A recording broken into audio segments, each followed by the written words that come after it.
नमस्कार, आप देख रहे हैं आज तक, आपके साथ मैं हूं अंजना ओम कश्यप। दर्द का एक साल। जी हां, ठीक एक साल पहले कश्मीर डूबा हुआ था, बाढ़ से बर्बाद हो रहा था, हजारों लोग बेघर हो रहे थे और आज ठीक एक साल बाद गुस्से में चल रहा है, क्योंकि उम्मीदें वक्त के साथ मायूसी बनकर हवा में उड़ती चली गई और वादे आज भी बस वादे बने हुए हैं। मुआवजा मिला, लेकिन इतना नहीं कि किसी को अपने पैरों पर भी खड़ा होने लायक बना सके। इस एक साल में अगर कुछ बदला है तो वो है राज्य की सरकार।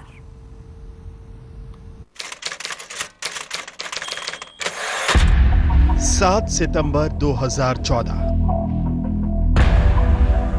हजारों घर डूब गए थे, करोड़ों का नुकसान हो गया था, अरबों रुपए का व्यापार डूब गया था। ठीक एक साल पहले, जी हां, एक साल पहले श्रीनगर में आसमानी आफत ने जो कहर बरपाया था, आज भी उसे सोचकर रोंगटे खड़े हो जाते हैं। जिस घाटी की खूबसूरती पर पूरी दुनिया फिदा है, एक साल पहले उसको ऐसी नजर लगी कि चारों ओर बस सैलाब ही सैलाब था। राजबाग, जवाहर नगर, वजीर बाग, गोगजी बाग, रामबाग, सोलिना, बारजाला, बेमिना, करण नगर जैसे कितने ही इलाके कई कई फुट तक पानी में डूबे हुए थे। चारों ओर सिर्फ पानी ही पानी था।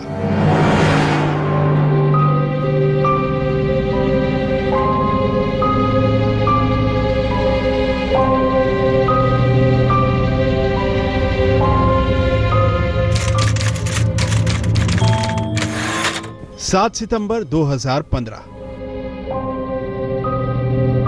बाढ़ से बर्बादी को एक साल बीत गया, बदला कुछ भी नहीं है।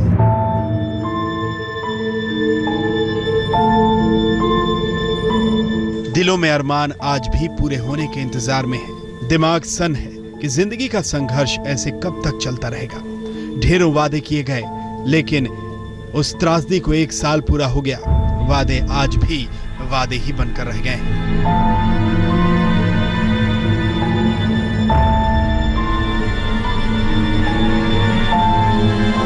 पानी तो हर कोई चीज खराब करता है। हमारी फार्मिंग तो सब गई, जो भी प्लांट्स थे 40-50 साल के, जो भी जमा किया था वो तो गया। अब हाँ, 12,600 तो मिले, वो थोड़ा उसके बाद भी कुछ डाला, लेकिन थोड़ा ज्यादा गौर करना चाहिए था। फार्मर्स को जो लॉस हुआ है उनको तो कुछ मिलना चाहिए था। नुकसान की तो 40-50 साल तक अगर हम काउंट करें कितने प्लांटेशन होते एक फार्म में, तो वो तो इम्पॉसिबल है।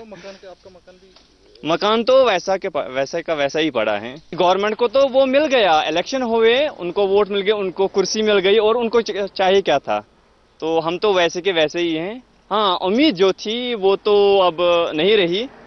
ये तो उनकी एक ट्रेंड होती है, वोट कैसे लें, उनको वो मिला और हमें भी अब बस ऐसे ही बैठे हुए हैं। जितना भी हमसे हो सकता है वो हम करते हैं। तो बहुत डर लगता है उसका, ये चलेगा उधर हबक से चलेगा, कौन बचाएगा। उसका माल ज़्यादा ख़त्म हो गया, 2 दुकानों से ख़त्म हो गया, कोई मदद से गवर्नमेंट करेगा नहीं।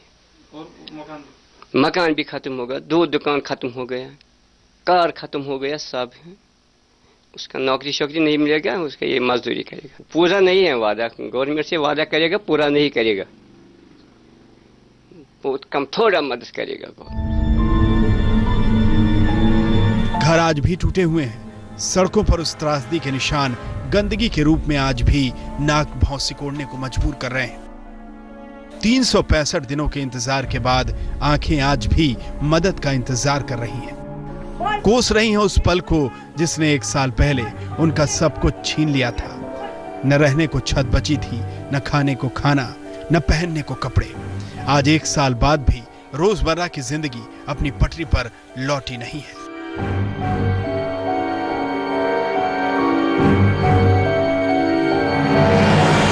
हम तो बहुत ही मुश्किल में रहने से, हम तो दूसरे के घर में पनाह ले रहे हैं, तो बाकी हमारा ना कुछ ठिकाना है ना कुछ है। तो अब हमने इस साल शुरू किया है, तो इससे बहुत सी कर्जा लिया हमने गवर्नमेंट ये बैंक वालों से या रिश्तेदारों से, तो इसलिए हमने आज स्टार्ट किया है यहाँ पर काम। तो इसलिए हमारे लिए कुछ मदद कीजिए। हम मलबा उठाने को फिर लगे यहाँ पे, मतलब कितने दिनों से, मतलब 1, 2, 3 महीने से कोई हमें पूछने नहीं आया। तो यहाँ पे सैलाब की वजह से 1.5 मंजिल पानी में गया, सारा जो भी हमारा था सामान वामान सब कुछ चला गया और काफी नुकसान हमें यहाँ पे हुआ है। 1 साल में तो क्या हम किराए पे रहते हैं अभी, तो शायद कि जो लोन वगैरह का है उस पर कोई फैसिलिटी गवर्नमेंट ने नहीं दी है। उसमें बहुत सारे आवाज़ मांगते हैं वहाँ पे, मुआवजा लाइए, वो कीजिए, ये कीजिए, फलाना डिपार्टमेंट से लिखकर लाइए, फलाना जगह जाइए। गवर्नमेंट तो बिल्कुल सोई हुई है, बल्कि कश्मीरी को परेशान कर रही है। मोदी जी ने बड़े वादे किए थे, जो इंटरनेशनल एड के वक्त हमारे पास ये पैसा है हम दे देंगे, लेकिन फाइनली देखा तो मोदी जी ने उत्तराखंड के लिए तो 1 गो में पैसे दे दिए। हमारे यहाँ बिल्कुल, मेरी दुकानें भी गई है, 2 दुकानें हैं मेरी, तो वहाँ भी कोई 5 पैसा अभी तक नहीं मिला है। 1 साल बाद जबकि पहली बरसी मनाई जा रही है बाढ़ के उस तबाही की, और उसको लेकर आज कश्मीर में बंद का आह्वान किया गया है। जो यहाँ के व्यापारी हैं वो बंद कर रहे हैं, जो यहाँ के ट्रांसपोर्टर हैं जिनको भी बहुत ज़्यादा नुकसान हुआ है वो भी हड़ताल पर हैं, और यहाँ तक कि जो विपक्ष की पार्टियां हैं, राजनीतिक पार्टियां, वो भी उनका साथ दे रही हैं। साल भर बीत गया लेकिन कश्मीर के व्यापारी बाढ़ की बर्बादी से आज तक उबर नहीं पाए हैं। आंकड़ों के लिहाज से मौत उतने पैर नहीं पसार पाई, लेकिन जो बर्बादी व्यापार में हुई उसका असर पूरी घाटी में देखने को मिला है।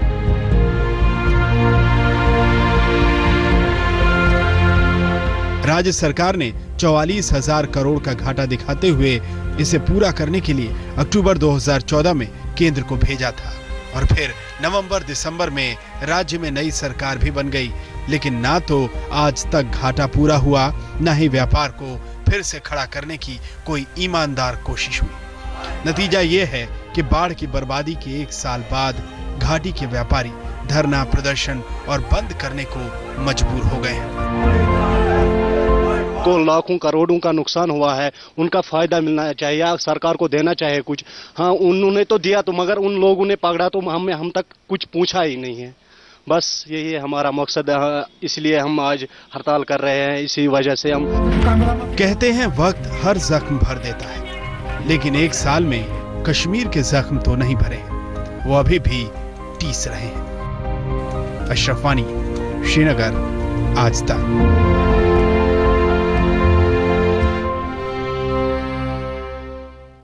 एक तरफ श्रीनगर में लोग राहत के इंतजार में परेशान हैं, तो दूसरी ओर राजनीतिक पार्टियां राहत की राजनीति पर रोटी सेकने की कोशिश में लगे हैं। विपक्ष आरोप लगा रहा है तो सरकार का दावा है कि वो हर संभव कोशिश कर रही है।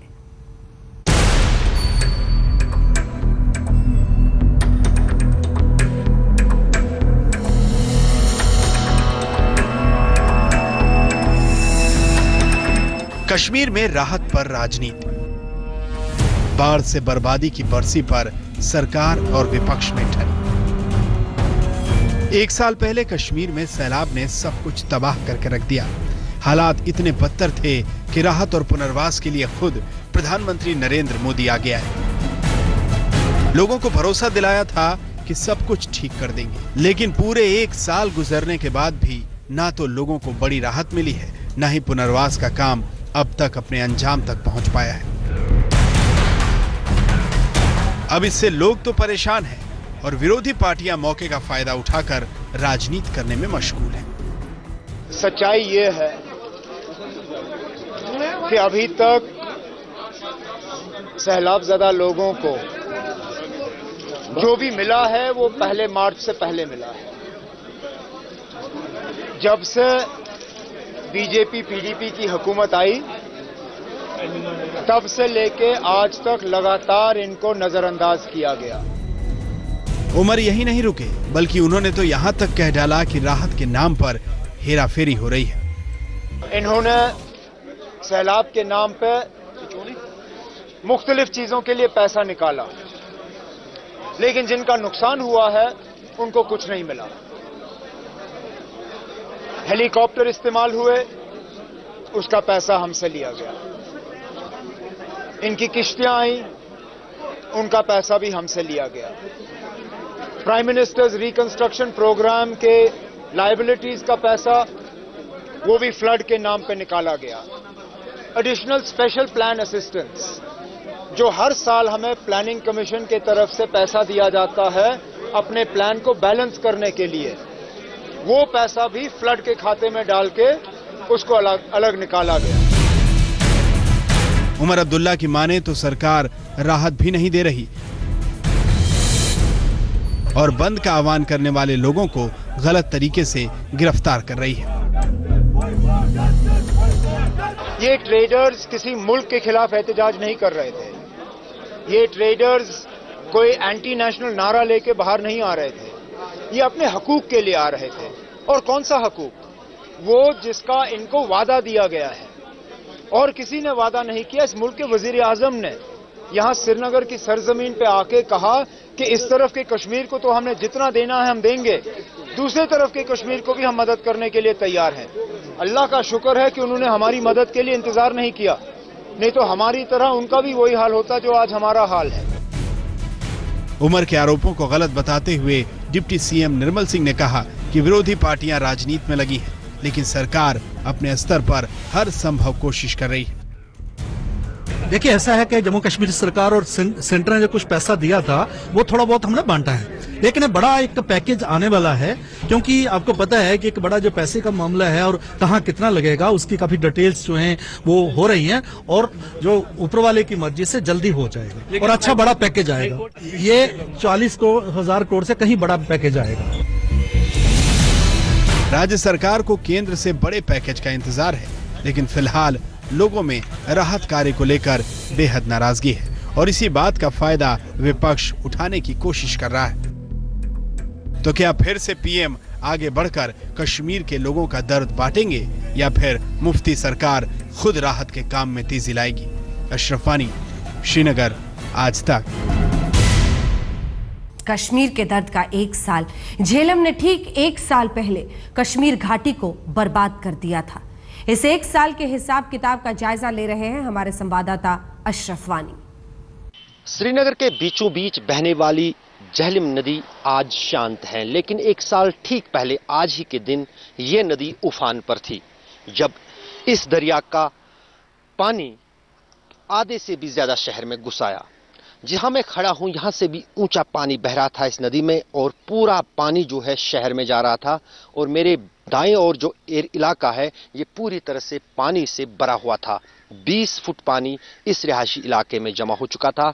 सब कुछ तबाह हो गया था। एक साल बीतने के बाद अब कुछ काम तो हुआ है, सड़कें बनी हैं, कुछ बंद बने हैं, दरिया में भी कई जगहों पर जो सुराग हुए थे उनको बंद कर दिया गया है, लेकिन सबसे बड़ा जो मामला अभी भी सामने है वो अभी है कि सभी जो बाढ़ प्रभावित लोग हैं वो अभी भी उनकी जिंदगी दोबारा पटरी पर नहीं आई है।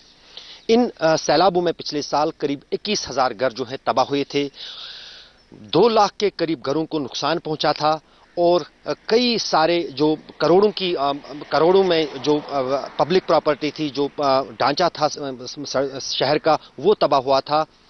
सरकार ने कुछ ढांचा तो बनाया है लेकिन अभी भी इसमें काम करना बाकी है। यही कारण है कि आज बाढ़ प्रभावित जितने भी लोग हैं वो इसको लेकर विरोध प्रदर्शन कर रहे हैं। उनको ट्रांसपोर्टर जो है वो भी कह रहे हैं कि उनको वो राहत नहीं मिली जो उनसे वादा किया गया था, वो भी प्रदर्शन कर रहे हैं और साथ ही साथ उनका साथ दे रही है विपक्ष की पार्टियां जम्मू कश्मीर में। कैमरामैन रूफ अहमद के साथ अशरफ वानी, श्रीनगर, आज तक। इसी के साथ हमारी इस विशेष पेशकश में इतना ही, लेकिन देश दुनिया की बाकी खबरों के लिए आप देखते रहिए आज।